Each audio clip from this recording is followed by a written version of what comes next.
প্রধান নির্বাচন কমিশনারের সঙ্গে দেখা করেছেন কমনওয়েলথ মহাসচিব শার্লি বোচোয়ে। এ নিয়ে জানাতে সরাসরি যুক্ত হচ্ছেন সহকর্মী জুনায়েদ আল হাবিব। জুনায়েদ, বৈঠকের বিষয়ে কি জানালেন ইসি সচিব, আমাদের জানাবেন।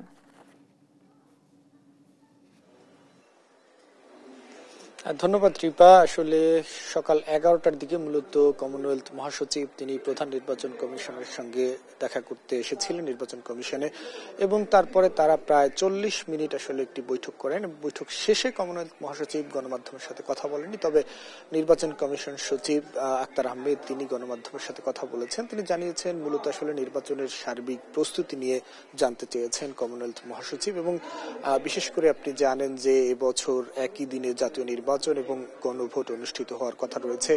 সে বিষয়টি নিয়েও কিন্তু আলোচনা হয়েছে তাদের মধ্যে। যেমনটি জানিয়েছেন ইসি সচিব, তিনি বলছেন যে বিষয়টিকে অনেকটা চ্যালেঞ্জ হিসেবেই আসলে দেখছে কমনওয়েলথ, তবে তারা আশা করছে যে নির্বাচন কমিশন সফলতার সাথেই তারা এই চ্যালেঞ্জটি আসলে মোকাবেলা করবেন, এবং এক্ষেত্রে কোনো ধরনের সহযোগিতা প্রয়োজন হলে তারা বাংলাদেশকে করার জন্য প্রস্তুত রয়েছে বলেও কমনওয়েলথের পক্ষ থেকে জানানো হয়েছে।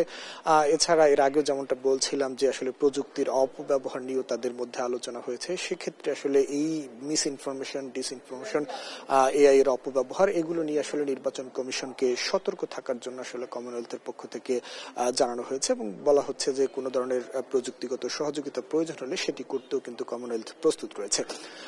এছাড়া নির্বাচনের যে অন্যান্য সামগ্রী রয়েছে সেই সামগ্রীর বিষয়ে আসলে কতদূর নির্বাচন কমিশন এগিয়েছেন সে বিষয়ে জানতে চেয়েছেন। তো সচিব যেমনটি জানিয়েছেন যে নির্বাচনের যে ধরনের সামগ্রী প্রয়োজন, বিশেষ করে জাতীয় নির্বাচনের জন্য সবকিছুই কিন্তু ইতিমধ্যে নির্বাচন কমিশন প্রস্তুত করে রেখেছেন, এবং এর সাথে আসলে যুক্ত হবে গণভোটের বিষয়টি। আপনি জানেন যে গত বৃহস্পতিবার আসলে আনুষ্ঠানিকভাবে সরকারের পক্ষ থেকে একটি চিঠি নির্বাচন কমিশনকে দেওয়া হয়েছে, এবং যেখানে বলা হয়েছে যে একই দিনে জাতীয় ভোট এবং গণভোটের জন্য আসলে প্রস্তুতি নিতে নির্বাচন কমিশনকে নির্দেশনা দেওয়া হয়েছে, এবং গণভোট নিয়ে একটি আইন হওয়ার কথা রয়েছে। এখনো যদিও সেই আইনটি এখনো পাশ হয়নি, আইন হওয়ার পরেই মূলত নির্বাচন কমিশন তার আনুষ্ঠানিক যে প্রস্তুতি সেটি শুরু করবেন বলেও নির্বাচন কমিশনের পক্ষ থেকে জানানো হয়েছে।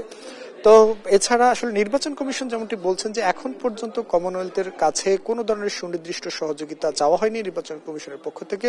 তো বিষয়টি তারা আসলে কমিশনে বসে পর্যালোচনা করে কোনো সহযোগিতা প্রয়োজন হলে সেটি আসলে কমনওয়েলথের কাছে তারা উপস্থাপন করবেন বলে সচিব আমাদেরকে জানিয়েছেন। তো এই ছিল এখন পর্যন্ত আমার কাছে নির্বাচন কমিশন থেকে সবশেষ।